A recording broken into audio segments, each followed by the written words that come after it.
Al Rey de Reyes, al Señor de Señores, gloria, honra y honor por los siglos de los siglos. Amén. Y a todos ustedes, hermanas y hermanos, pues muchísimas felicidades en este comienzo de año. Que el Señor les bendiga en superabundancia, que puedan experimentar más y más una cercanía de ese que siempre está a nuestro lado, a tu lado y al mío, que es Jesucristo. Y que este año sea un año de muchas bendiciones para todos y cada uno de ustedes. Tenemos un programa bien interesante. Vamos a estar hablando sobre algo que la iglesia está celebrando en estos días, que es el bautismo de nuestro Señor Jesucristo. ¿Y qué significa eso para ti y para mí? Y tantas preguntas que nos podemos hacer sobre el bautismo, ¿verdad? Yo creo que no vamos a poder, pues, cubrirlas todas, pero en alguna forma tratar de dar un poquito de orientación a ustedes para que ustedes tengan una idea más clara tal vez de lo que significa realmente el bautismo de nuestro Señor y cómo el bautismo pues afecta a nuestra vida también. Pero en este momento, antes de hacer absolutamente nada más, hermano que me escuchas, hermana que me escuchas, ponemos nuestra atención en ese que merece toda nuestra atención, que es el Señor Jesús. En este momento, hermano, hermana, vamos a orar. Alabado seas mi Dios, gloria a ti, Señor, por un día más de vida. Gracias, oh Dios, porque la vida viene de ti, porque tú eres la fuente de toda vida, Señor. La fuente de la esperanza, la fuente, Señor, del verdadero amor, la fuente de la inagotable misericordia. En este año te pedimos, oh Dios, muy especialmente por todos y cada uno de nosotros, enséñanos, Jesús, en este comienzo de año, a vivir más cerca de ti, a ser más fieles a ti, a tomar la decisión, mi Dios, de no seguir jugando con nuestro cristianismo como a veces lo hacemos, sino que tomemos la decisión más importante de nuestra vida, y es vivir según tu santa voluntad. Señor, sumérgenos, oh Dios, en el mar de tu divina misericordia, de tu divino amor. Quita de nosotros, Señor, todo lo que a ti no te pertenece en nuestra vida, nuestras actitudes malsanas, nuestros pensamientos mundanos, nuestros deseos, Señor, de darle placer a la carne y estar, Señor, al mismo tiempo yendo en contra de tu voluntad. Ayúdanos, oh Dios, enséñanos, oh Dios, a tomar la mejor decisión, la más importante, la más necesaria en nuestra vida, que es vivir nuestro cristianismo a plenitud, Señor, que es vivir según tu santa voluntad en todo momento y circunstancia de nuestra vida. No importa, Señor, cuán difícil sea para nosotros, sabiendo, Señor, que nuestras decisiones, si las pasamos en tu santa voluntad, siempre se van a poder realizar, porque todo lo podemos en ti, mi Dios, que nos fortalece. Bendice, mi Dios, a este hijo tan amado por ti. Bendice a esta hija tan amada por ti, Señor, en este comienzo de año. Llena, Señor, su corazón, llena su mente, llena su voluntad, llena su alma, llena su cuerpo, todo su ser, de un deseo cada día más grande, Señor, de vivir para ti, de ser como María Santísima, ella a quien celebramos el primero del año, y le pedimos su intercesión para que nos hiciera un poquito más como ella. Enséñanos, Madre Santa, a ser más como tú, para que podamos de verdad ser más y más como Jesús. Bendice, mi Dios, a cada uno de tus hijos, de tus hijas, especialmente en sus necesidades, en sus problemas. Llénalos, oh Dios, de la certeza de que están en tus manos santas y poderosas, y que contigo, mi Dios, van a poder sobrepasar, vencer ese obstáculo, esa dificultad, y proclamar que en Cristo Jesús, en ti, mi Dios, de ellos, de nosotros, es la victoria. Te lo pedimos, Padre, en el poderoso nombre de Jesucristo, tu Hijo, nuestro Señor, quien vive y reina contigo en la unidad del Espíritu Santo y es Dios por los siglos de los siglos. Y el pueblo dice, amén, amén, Señor, bendito sea Dios. Damos gracias a Dios por Estela de Sydney, Australia, que pide por la salud de su mamá, Estela Plauché, y también de su tío Pedro Plauché. Que el Señor los bendiga en superabundancia en este día y por siempre. Dora Castañón, de Nuevo México, pide oración por su salud. Tiene cáncer, que el Señor te bendiga, si es la voluntad de Dios, que sanes completamente. También por su hijo, porque sufre de alcoholismo, y por toda la familia, porque están retirados de Dios. Pues que este año sea un año de bendición para todos ustedes, para todos ellos, y que puedan experimentar una cercanía a Cristo Jesús mucho más grande que nunca antes en sus vidas. Carmen de Texas pide por ella misma, pide le acaban de diagnosticar cáncer en el páncreas. Pido oración también por toda su familia, que el Señor te bendiga a ti, bendiga a los médicos que te están tratando, a Carmen, y que puedas estar completamente sana. Pedimos eso. El Señor dice, pide y se te dará, y así lo queremos hacer. Ana Hernández de New York pide oración por su hija Maggie Delgado, que se ha alejado de la iglesia. Que el Señor te bendiga a ti, Ana, y a través de tu testimonio de vida, que tu hija Maggie se acerque nuevamente a los pies de Cristo Jesús. Y Cristina de Atlanta pide oración por toda su familia, que Dios les bendiga en abundancia a ti, Cristina, y a todos ustedes queridos también.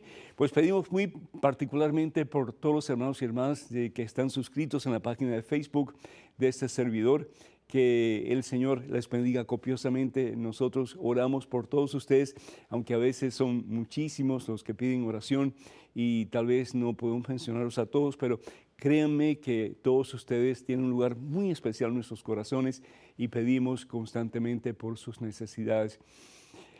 Estamos celebrando estos días un evento maravilloso, un evento poderoso, un evento singular. ¿Por qué? Porque estamos celebrando el momento en que nuestro Señor y Salvador Jesucristo fue bautizado por Juan Bautista. Y eso se encuentra, entre otros, en el Evangelio según San Mateo, capítulo 3, versículos 16 y 17.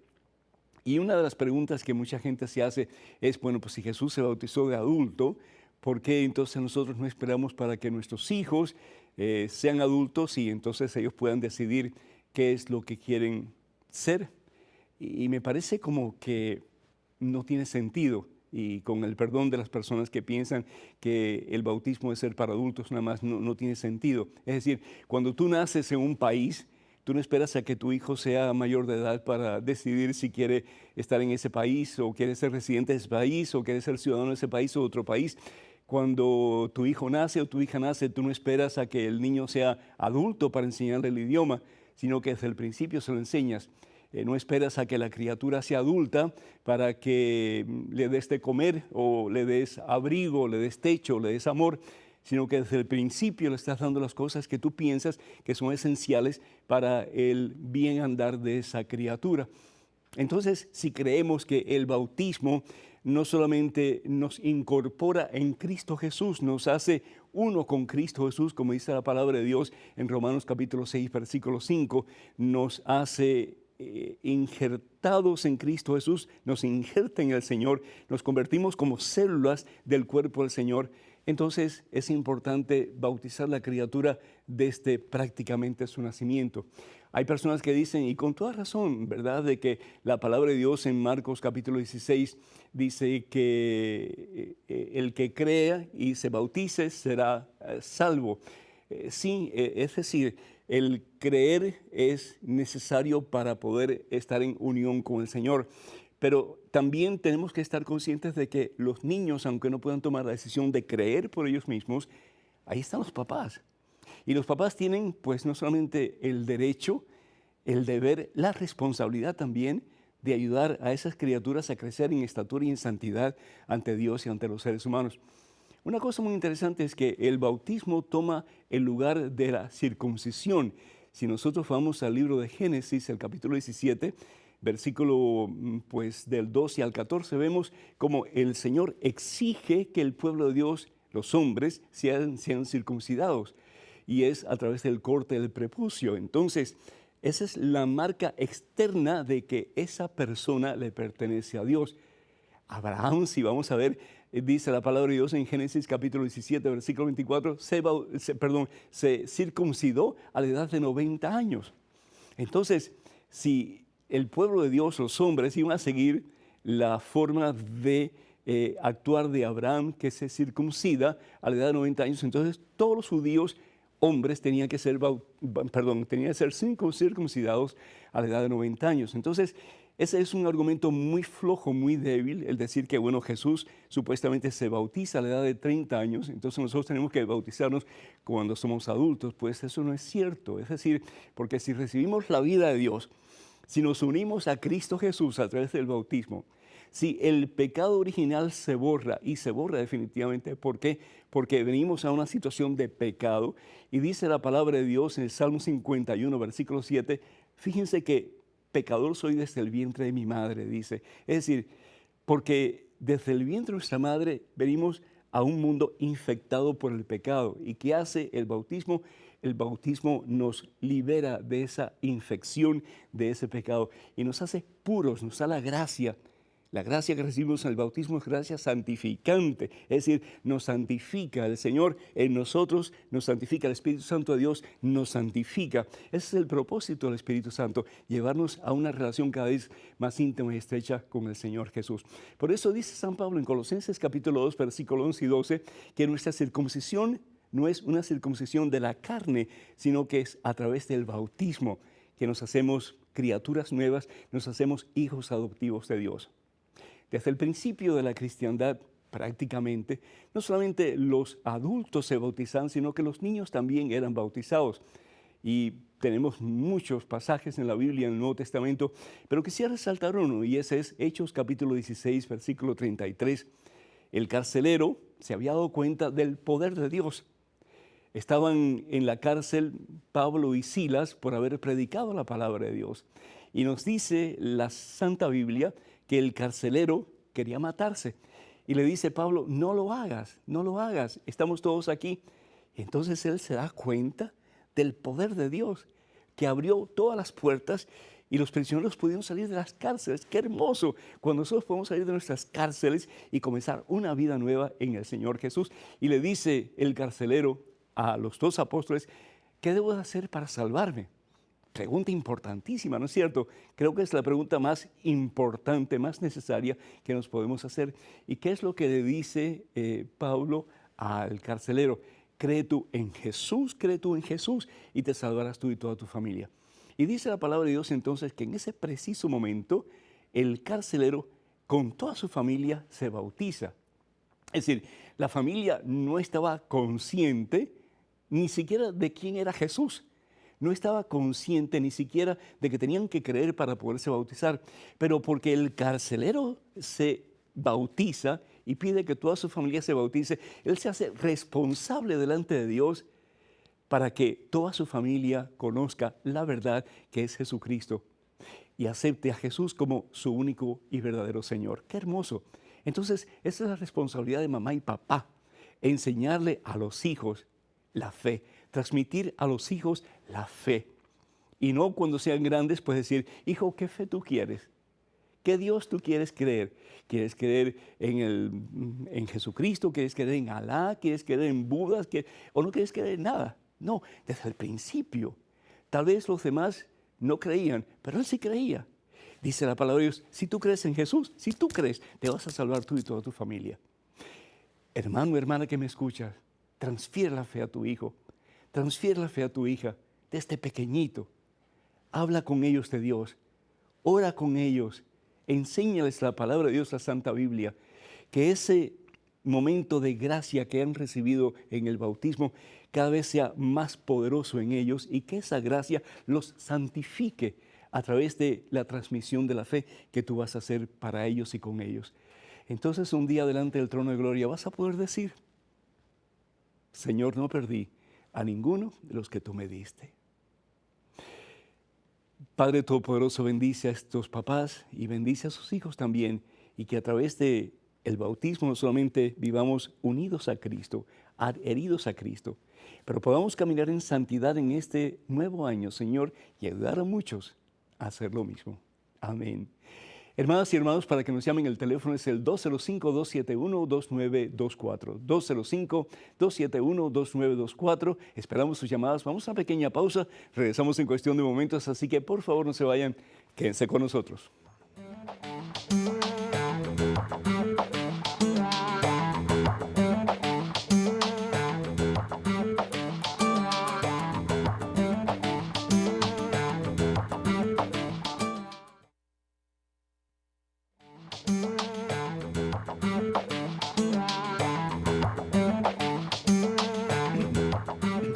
Gloria al Rey de Reyes, gloria a Jesucristo, y que podamos sumergirnos en las aguas de la misericordia del Señor Jesús en este comienzo de año, y que de verdad Jesús más y más sea el centro del Señor, el amo y el Rey de nuestra vida. Tenemos a Cristina de Miami, vía telefónica. Cristina, ¿me escuchas? Aquí lo estoy escuchando, Padre Núñez. Yo lo he visto allá en Atlanta. Feliz Ahora aquí año. estoy en Miami. Gracias, Cristina. Bueno, pues muchísimas felicidades. Qué bueno. Y gracias por Gracias, llamarnos. Padre Núñez. Gracias y que Diosito lo siga bendiciendo más Re- fuertemente en este año nuevo. recibo, amén. ¿Y qué pregunta tienes, Cristina? Mire, yo tengo una pregunta que un hermano me dijo. Sí. Hermano de carne, de verdad, que se llama Ajá. Miguel Ángel. Me dijo que no, que se había ido para el cielo. Ajá. Entonces yo me pongo a leer en la Biblia y Sí. no hay allá ese parrafito, ese capítulo. Sí. Pero le dije yo, como él es hermano separado, le dije yo que Elías se había ido para el cielo. Ajá. Que cómo nos iba a ir la Virgen para el cielo, ¿verdad? Que era la madre de Dios y la madre de nosotros. Sí. Entonces ahora quiero saber si no era profeta, es profeta, Enoc se fue fue, para el cielo. Enoc fue uno de los hijos de Adán y Eva, ¿cierto? Y, Sí. y dice la palabra de Dios en el libro de Génesis capítulo 5, versículo 18 lo siguiente. Tenía Jared 162 años cuando fue padre de Enoc. Quiere decir que, bueno, pues, perdón, no es el hijo de Adán y Eva, pero descendiente de ellos. Y dice, y vivió Jared después del nacimiento de Enoc 800 años. Y aquí tenemos que tener en cuenta de que se ponen tantos años porque la persona mientras más cerca de Dios está, supuestamente pues más años vive. Es para hablar, porque en el tiempo aquel pues no se sabía nada de la resurrección, ¿verdad? La persona vivía aquí en este mundo y cuando terminaba su vida pues ya se terminaba. Pero dice aquí la palabra de Dios, y tuvo más hijos e hijas. Entonces decía, versículo 21, tenía Enoc 65 años de edad cuando fue padre, bueno, de todos estos hijos y demás. El total, Enoc vivió 365 años. Enoc anduvo con Dios hasta que Dios se lo llevó, sencillamente desapareció. Quiere decir, eso es todo lo que sabemos. No sabemos más nada de Enoc, desapareció, a diferencia del profeta Elías, que dice la palabra de Dios que en una carroza de fuego tirada por caballos el Señor se lo llevó al cielo. Por eso es que en el Evangelio según San Mateo capítulo 17, versículo 1 al 3, en el monte de la transfiguración aparece Elías y Moisés. Es decir, como que dando a entender de que Elías sí estaba en la presencia de Dios en el cielo. Pero en el caso de Enoc, pues no sabemos porque la Biblia no es clara en ese aspecto, solamente dice que Dios se lo llevó. Pensamos que si Dios se lo llevó, pues definitivamente es porque Enoc está en el cielo, por obra y gracia de la pasión, muerte y resurrección de nuestro Señor Jesucristo, que al fin y al cabo es el único que salva y es el único camino que nos lleva a la presencia del Padre, a la gloria de Dios, que es el cielo. Tenemos en estos momentos un correo electrónico con una pregunta. Adelante, por favor. Padre Pedro, hace casi 30 años perdí a mi primer hijo de un embarazo ectópico. ¿Es eso pecado? Nunca lo he confesado. ¿Ese bebé vive en el cielo? Además, no puedo asistir a misa los domingos, pues cuido a mi madre que ya está enferma. Voy los jueves, pero dicen que no es lo mismo. Maru, México, Distrito Federal. Maru, Dios te bendiga. Pues lo que estamos hablando es embarazo fuera de la matriz. Entonces, cualquier embarazo fuera de la matriz, en este caso lo más probable en la trompa de falopio, pues la criatura muere, no tiene esperanza de vida. Entonces, cuando eso sucede, pues hay un aborto no provocado y tú no provocaste ese aborto, entonces no tienes ninguna culpa. Es decir, llega un momento en que el mismo cuerpo expulsa a esa criatura porque no puede vivir fuera de la matriz. Entonces no te sientas culpable porque no es culpa tuya y por lo tanto no hay que confesar nada porque no cometiste pecado. En lo que se refiere pues al aborto provocado o deliberado, pues eso sí sería un pecado grave, es dar muerte a una criatura, aunque la criatura pues esté en sus comienzos de su vida en el vientre de la madre, es una matanza. Y por lo tanto la palabra de Dios en Éxodo capítulo 20, versículo 13, bien claramente nos dice, no matarás. Y sobre todo una madre pues dando o permitiendo la muerte de una criatura indefensa en su vientre, pues es un pecado muy serio. Por otra parte, en lo que se refiere al cuidado de tu mami, yo te felicito de todo corazón. Y qué bueno que estés haciendo una gran obra de misericordia como nos pide el Papa Francisco. Que Dios te bendiga y que la ayudes todo lo que puedas. Porque a veces cuando una persona se siente así enferma, incapaz de valerse por sí mismo, pues entonces la persona se siente inútil y como que un poquito triste, un poquito deprimida puede ser que sea la situación de tu mamá. Entonces, qué bueno que estés ahí para apoyarle y para darle las mejores rosas en vida y decirle, mami, pues yo lo hago porque te amo. Y hasta cierto punto yo creo que el Señor Jesús se complace enormemente en lo que estás haciendo y pues hasta cierto punto eso es una especie de Eucaristía. Tú estás haciendo sacramento en el nombre del Señor para tu mami, dejándole saber a tu mami que no está sola en estos momentos difíciles. Por lo tanto, el no ir a misa el domingo no es un problema serio en tu caso, porque tú no eres la enferma, pero tu mamá es la enferma y necesita de ti. Y la Santa Iglesia Católica por fin nos dice que cuando nosotros estamos enfermos o incapaces de ir al templo, pues entonces tenemos esa excusa, no es un pecado serio. La otra cosa que va a hacer el jueves, pues perfecto, ve el jueves y comulga el jueves y escucha la palabra de Dios el jueves y pídele al sacerdote si es posible que le lleve comunión a tu mamá el domingo y te la lleve a ti también y hagan un pequeño pues servicio de la palabra y reciban la Santa Comunión. Yo creo que eso te ayudaría también bastante para tener fuerzas, para seguir ayudando a tu mami en estos momentos en que ella tanto necesita de ti. Cuenta con nuestras oraciones. Tenemos en estos momentos un correo electrónico con una pregunta. Adelante, por favor. Padre Pedro, creo en Dios, pero necesito más alimento espiritual. Tengo 38 años y me he propuesto empezar una vida santa. ¿Cómo empezar? Gracias, Carlos. Que Dios te bendiga, Sao, que Dios te bendiga y bueno, pues muchísimas felicidades. Ese es el llamado de todo cristiano, es decir, el llamado de todo cristiano es a la santidad, no a la mediocridad, sino que a la santidad.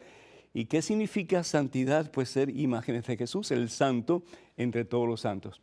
Y bien nos dice la palabra de Dios que no hay cielo sin santidad, entonces luchar con la gracia de Dios para alcanzar lo que el Señor puso en nuestro bautismo para comenzar esa semillita de gracia que si le permitimos va creciendo, el Espíritu Santo va moldeando nuestras vidas y nos va haciendo más y más uno con Jesús, que al fin y al cabo es el propósito de nuestra existencia, ser uno con Jesús, ser como Jesús y ayudar pues a otros a hacer lo que Jesús quiere, que es que vivamos en santidad.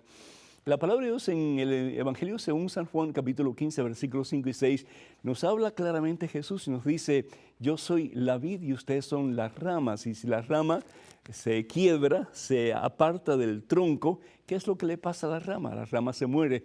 Entonces tenemos que estar bien adheridos al tronco para poder recibir la savia, la comida, el alimento, que al fin y al cabo es la misma presencia de Jesús en nuestras vidas. Hay un trípode teológico que se llama, que son 3 patas que son necesarias para nuestro mejor funcionamiento, para nuestro caminar en santidad. Una de esas patas pues es la oración.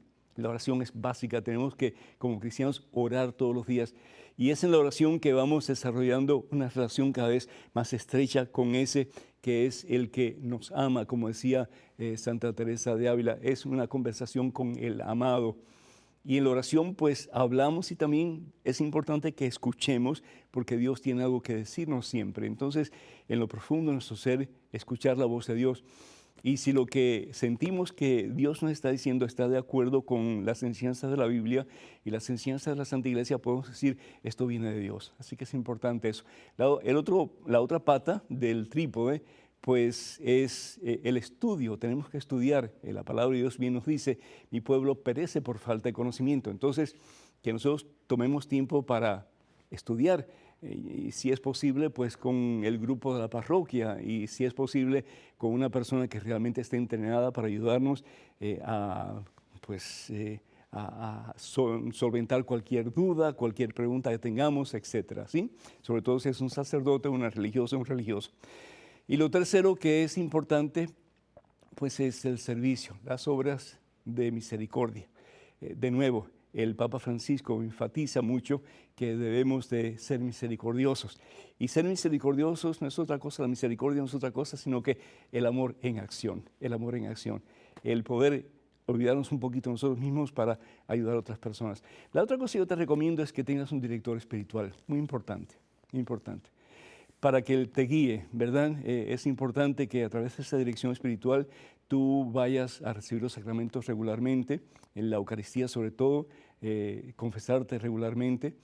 Y también, pues, lo otro que es importante es que te dejes guiar por el sacerdote o el laico, el director espiritual, para que cada día tu nivel de santidad sea más alto, que tengan algún tipo de evaluación, algún tipo de examen de tu pasado y tu presente y cuál es la visión que Dios quiere para ti en el futuro. Así que estas cosas creo que te ayudarían bastante. Cuenta con nuestras oraciones. Si en alguna forma te podemos ayudar más, pues déjanos saber. Tenemos a Irma de Minnesota que está vía telefónica. Irma, ¿me escuchas? Hello, Irma, ¿me escuchas? Sí, padre, buenas tardes, ¿cómo estás? Bien, por la gracia de Dios. ¿Cómo estás, Irma?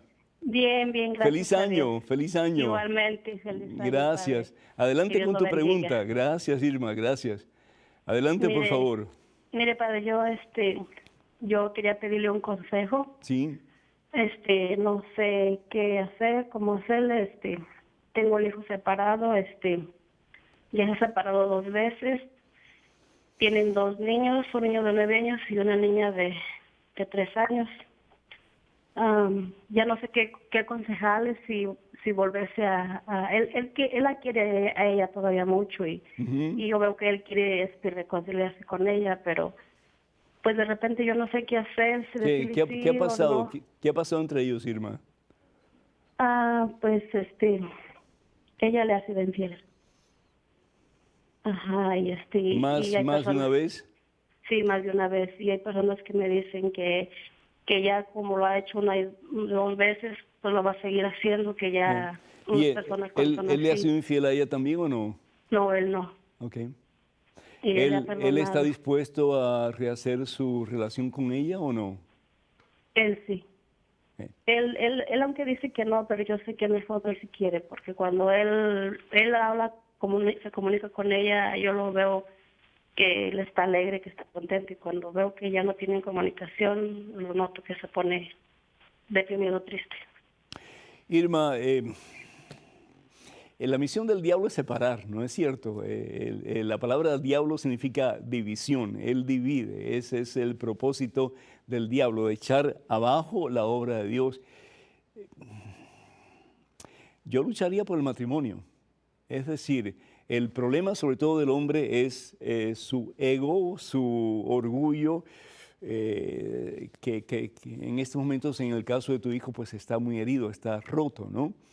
Pero yo sí creo, Irma, que si él ama a su esposa y ama a sus hijos, yo creo que hay que ayudarlo a buscar a una persona que esté capacitada para orientar a las parejas que están en problemas o en situaciones como la que está tu hijo y su esposa.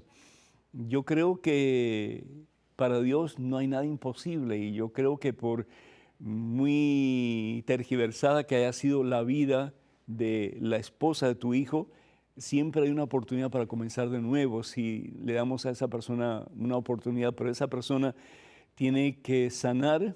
Yo no sé qué es lo que hay en su corazón, yo no sé qué es lo que ha sucedido en su pasado, yo no sé hasta qué punto la gravedad de la herida de tu hijo en su corazón está latente, pero yo sí sé que para Dios todo es posible y que pues con el debido consejo y las debidas direcciones y con la consejería de pues algún tiempo, yo creo que sí puede haber sanación entre ellos dos y de verdad un serio compromiso para vivir una vida santa, una vida según la voluntad de Dios.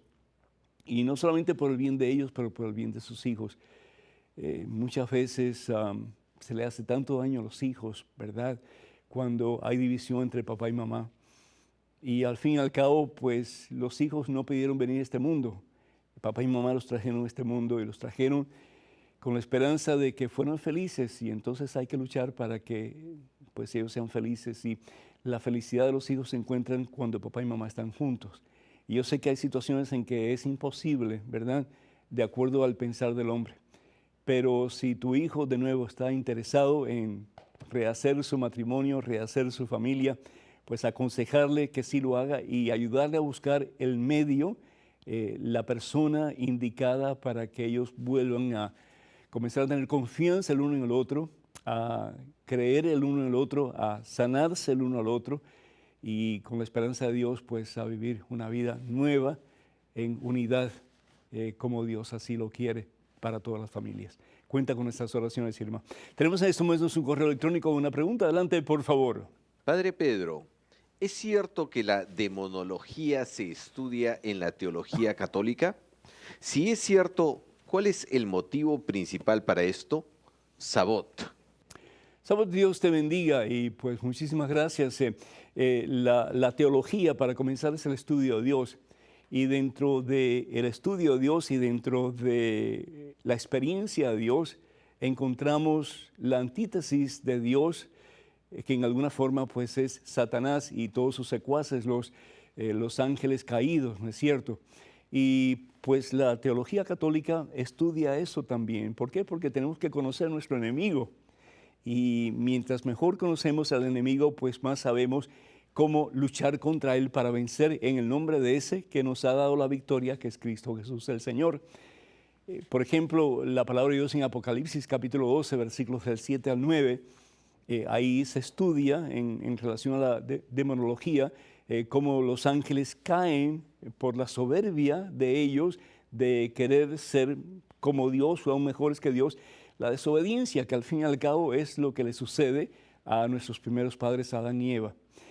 Y como resultado, pues se apartan de la gloria de Dios, pierden su relación con Dios, y pues ellos mismos se condenan al suplicio eterno que es el infierno.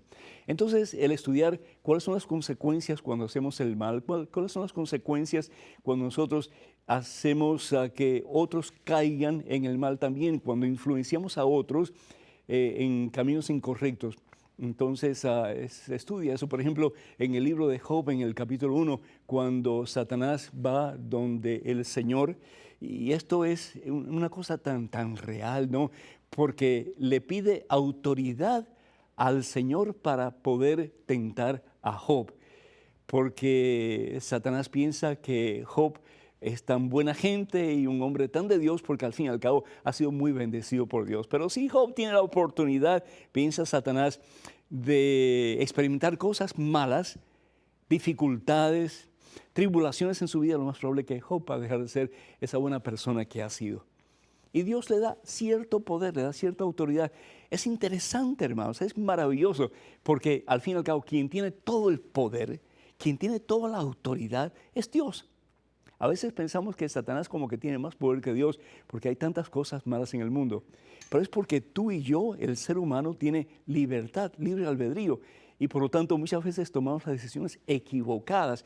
Y no solamente nos afectamos nosotros, pero afectamos a las personas que están a nuestro alrededor.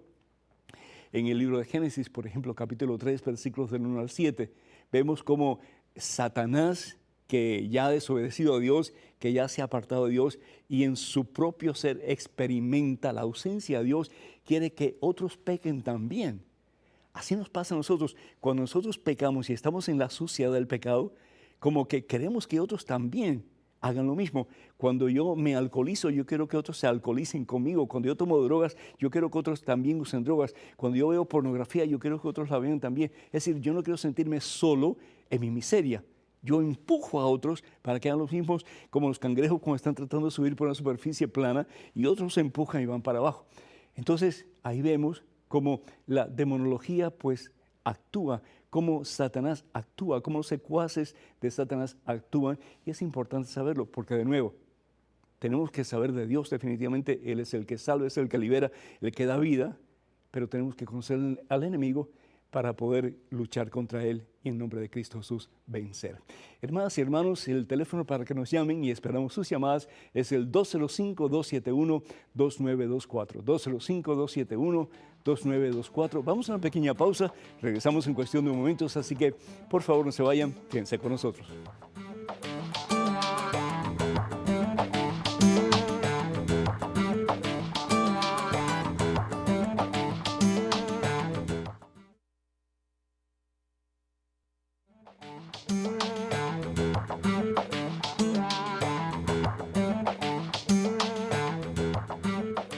Alabado sea el Señor Jesús, y pedimos al Señor con todo nuestro corazón, especialmente en estos días en que celebramos esa fiesta especial del bautismo del Señor, que podamos ser sumergidos en su misericordia, en su divino amor, en su poder transformador, y que de la mano de Cristo Jesús caminemos en santidad cada día de nuestra vida. En estos momentos tenemos un correo electrónico, hermanas y hermanos, con una pregunta. Adelante, por favor. Padre Pedro, un hermanito me dijo que los ángeles eran seres tan imperfectos como nosotros. ¿Eso es cierto?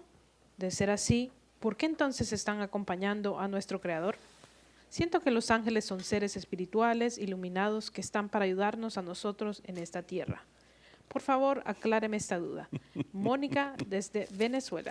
Mónica, dile a tu hermanito, por favor, que se vaya a estudiar un poquito más la Biblia y un poquito más la teología de la iglesia. Es decir, los ángeles, y especialmente uno de los grandes doctores de ángeles, es decir, uno de los grandes teólogos que escribió sobre los ángeles, Santo Tomás de Aquino, decía que los ángeles son espíritus puros creados por Dios, espíritus puros creados por Dios.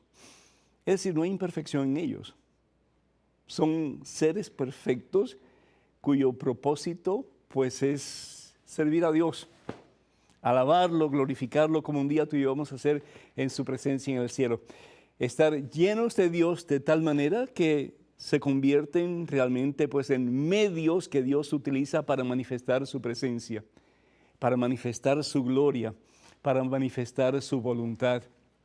El Salmo 8, versículo 6, nos dice claramente que el ser humano ha sido creado un poquito menos que los ángeles, es decir, en santidad hemos sido creados para ser santos, para ser puros, para ser perfectos, como Dios es puro y perfecto. Por eso, de nuevo, la palabra de Dios nos dice que no hay cielo sin santidad. ¿Por qué? Porque no podemos entrar en la presencia del todo puro, todo santo, todo perfecto si nosotros estamos imperfectos y sucios e impuros. La palabra de Dios en Mateo capítulo 18, versículo 10, también nos habla de que tenemos que cuidarnos de no dar mal testimonio, porque los ángeles del Señor están delante de Él.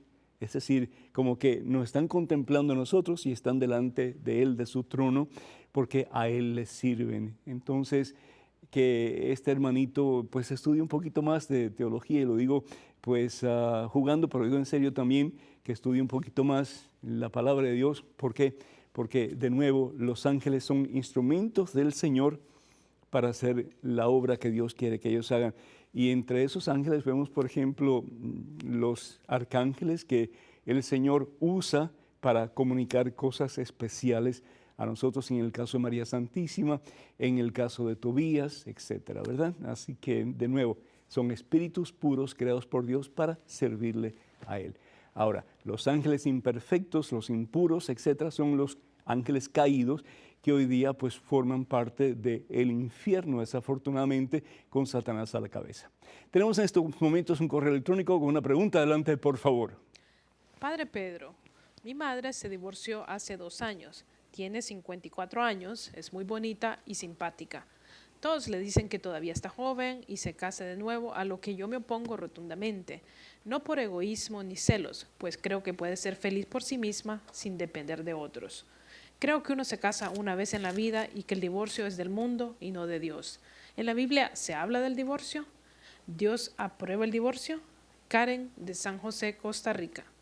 Karen, que Dios te bendiga. Primero que todo, pues la voluntad de Dios es que seamos uno, ¿no es cierto? Evangelio según San Juan, capítulo 17, versículo 21, que es lo que dice el Señor en oración al Padre cuando estaba en el huerto de Getsemaní.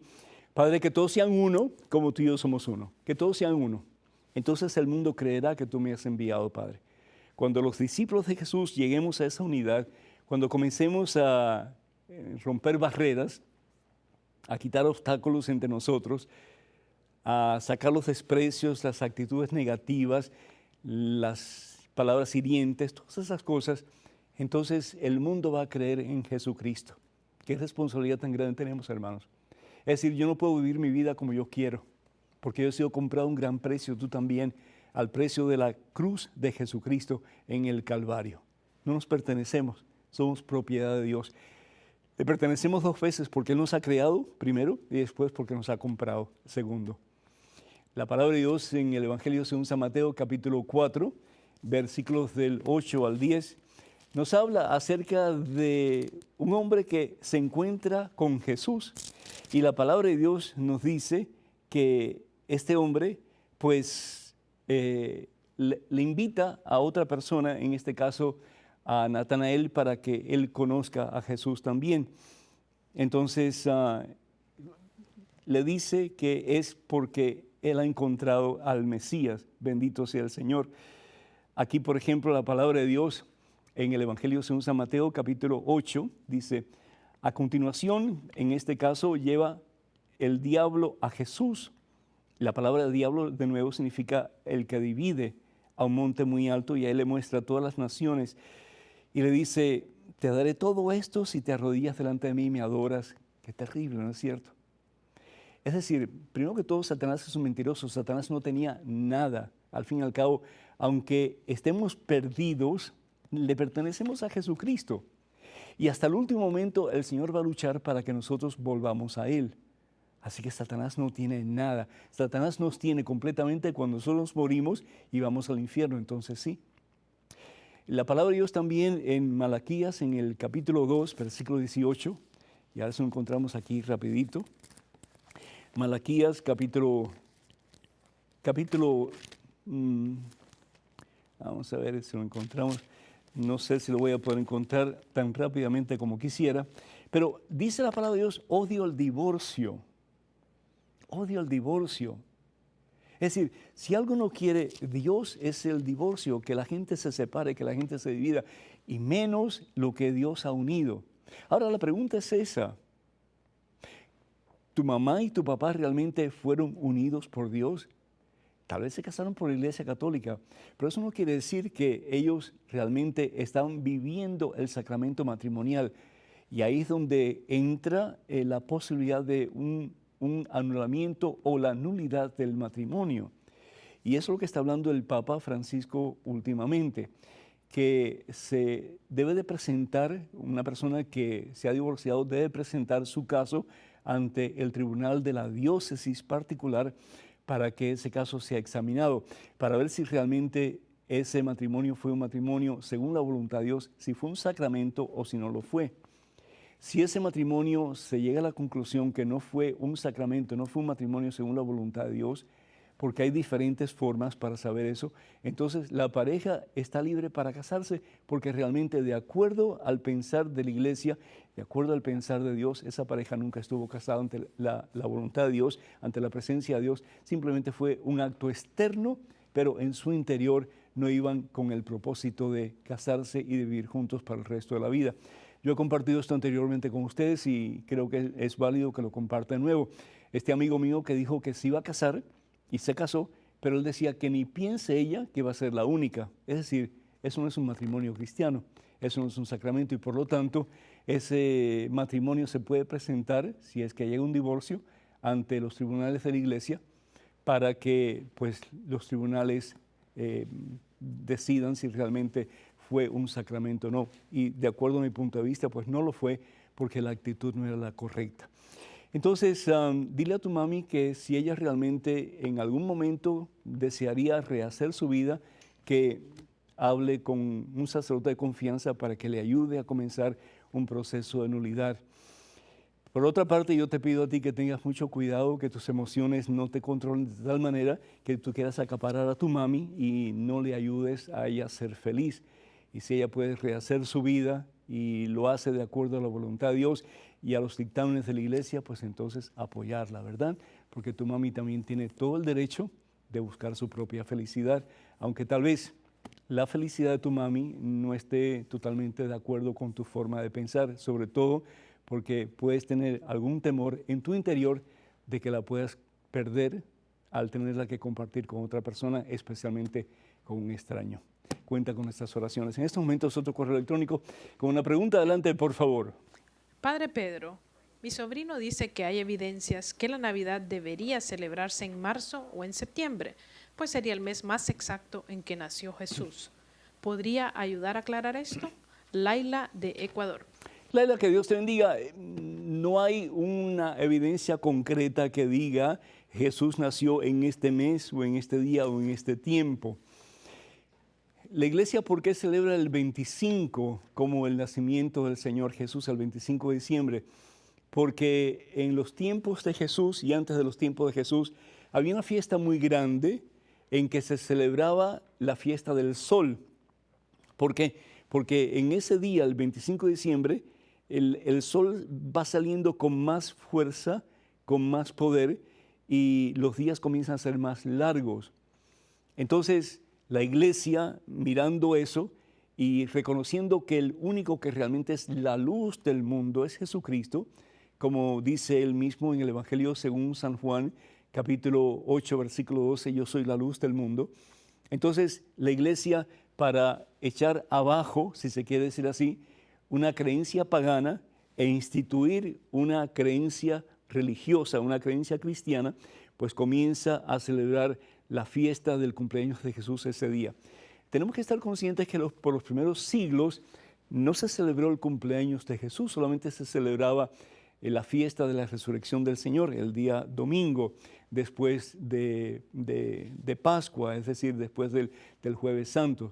Entonces, eso fue por varios siglos. ¿Por qué? Porque en el tiempo de Jesús, las personas sencillas, las personas que no eran importantes en la sociedad, no se les celebraba el cumpleaños. Se les celebraba el cumpleaños solamente a los aristócratas, a los reyes, a los faraones, a los emperadores, etcétera, pero no a la gente común. Que aunque Jesús no tenía nada de común porque es el Hijo de Dios, Jesús es Dios, pero sin embargo para la sociedad de aquel entonces Jesús realmente no era nadie importante. Pero entonces llega un momento en que los cristianos comienzan a celebrar su propio cumpleaños por poder vivir un año más de vida. Acuérdense que está en una persecución terrible en la iglesia en aquellos momentos, muchísimos mueren, y que una persona pueda durar un año más con su fe arraigada en Cristo Jesús, pues eso es algo que hay que celebrar. Comenzaban a celebrar sus cumpleaños y después la pregunta es, bueno, ¿y el cumpleaños de Jesús cuándo fue? ¿Cuándo lo podemos celebrar? Entonces la iglesia determina que el cumpleaños de Jesús se va a celebrar el día 25 de diciembre porque es el año en que comienza el sol con más fuerza y poder a dar su luz. Y al fin y al cabo, ¿quién es la luz del mundo? Jesucristo. Bendito sea Dios. Tenemos en estos momentos otro correo electrónico con una pregunta. Adelante, por favor. Padre Pedro, si una mujer no es virgen antes del matrimonio y quiere casarse por la Iglesia Católica, ¿puede hacerlo vestida de blanco como es tradicionalmente? ¿Y por qué? Que Dios lo bendiga y muchas gracias. Mayra, de México. Mayra, muchísimas gracias. Que Dios te bendiga a ti también en abundancia. Si nosotros vamos a la carta de San Pablo a los Corintios, el capítulo 8, versículo 9, dice la palabra de Dios: cuídense, pues, de que el uso de su libertad no haga caer a los más débiles. Cuídense de que el uso de su libertad no haga caer a los más débiles. Es decir, yo tengo como cristiano que dar la mejor imagen posible de un servidor de Cristo, de un discípulo de Jesucristo. Entonces, si yo realmente, pues, vamos a suponer, soy una mujer y he tenido relaciones sexuales antes del matrimonio y voy al matrimonio en la iglesia vestido de blanco, pues como que eso puede crear cierto nivel de escándalo al pensar la gente que lo que estoy haciendo es una payasada. Es decir, porque estoy pretendiendo que soy virgen, porque al fin y al cabo ese ha sido el concepto por muchos años de que el blanco es simbólico de virginidad y por lo tanto pues como que estoy haciendo las cosas mal hechas, ¿no? Públicamente. Entonces tenemos que tener mucho cuidado de no ser causa de escándalo para otras personas. La palabra de Dios, por ejemplo, en el Evangelio según San Juan, capítulo 1, versículos del 45 al 46, bien claro nos habla de que el testimonio de vida es bien importante para que otras personas se acerquen a Jesús. Ahora, la pregunta es, si la muchacha quiere vestirse de blanco, y se quiere vestir de blanco no porque represente virginidad, pero porque represente un cambio de vida. El blanco, más que virginidad o pureza, significa victoria. Si la muchacha quiere hacer eso porque ella quiere de verdad establecer una vida santa o una vida en búsqueda de la santidad con su esposo y teniendo su familia, etc., pues entonces hay que ver eso también. Yo lo que diría es que lo tiene que hablar con el sacerdote. Mire, padre, yo he tenido relaciones antes de casarme, me voy a casar y quisiera vestirme de blanco por lo que significa para mí, que no es virginidad, sino que es el comienzo de una vida nueva. ¿Lo puedo hacer o no? Y si el sacerdote dice, pues lo puedes hacer, pero permite que yo diga algunas palabras al respecto, ¿verdad? Que nunca es tarde para comenzar de nuevo, etcétera. Y entonces así se hace y ya se evita cualquier pues posible escándalo que pueda haber. De nuevo, tenemos no solamente que decir que somos cristianos, pero aparentar que lo somos. Bendito sea Dios. Voy a estar en Nicaragua, hermanos y hermanos, el fin de este mes de enero, el 30 y el 31, con el favor de Dios. Vamos a estar predicando la palabra de Dios por allá, así que por favor, si ustedes desean asistir, compartir conmigo la santa palabra de Dios, la fe en Jesucristo, comuníquense con la señorita Marta Samson, y su correo electrónico es mjsamson@yahoo.com, mjsamson@yahoo.com. Y quiero decirles también que por primera vez en la historia de Nueva Orleans vamos a tener un fastuoso, maravilloso, poderoso, transformador sábado de milagros, el día 30 de julio en el McAllister Center, que está en la Universidad de Tulane. Esto va a ser de nuevo el 30 de julio, desde por la mañana hasta por la tarde, con prédicas, alabanzas y sanación. El Señor va a estar en todo su esplendor y su gloria. Vamos a comenzar con la hora santa, vamos a terminar con la Santa Misa. Para más información, no se lo pierdan, por favor, es el 504-575-3487. Repito, 504-575-3487. Me encantaría recibir sus preguntas, sus correos electrónicos, así que por favor escriban a la siguiente dirección: padrepedro@ewtn.com, padrepedro@ewtn.com. Les agradecemos muchísimo la participación de ustedes, siendo pues importantes miembros de esta audiencia televisiva. Nos encantaría que ustedes sigan orando por nosotros, por nuestras necesidades, y también pues que nos apoyen económicamente para seguir llevando al mundo la santa palabra de Dios. Les invitamos, les exhorto yo personalmente a que por favor se suscriban a la página de Facebook de este servidor, si no lo han hecho todavía. Lo hacen yendo a facebook.com/P Pedro Núñez. Así se hace, es facebook.com/P Pedro Núñez. Y ahí pues enviamos palabras de aliento, de esperanza, de fe en una forma regular. Hermanas y hermanos, ha sido un placer estar con ustedes en este comienzo de año. Que el Señor los bendiga en abundancia, Padre, Hijo, Espíritu Santo. Hasta la próxima.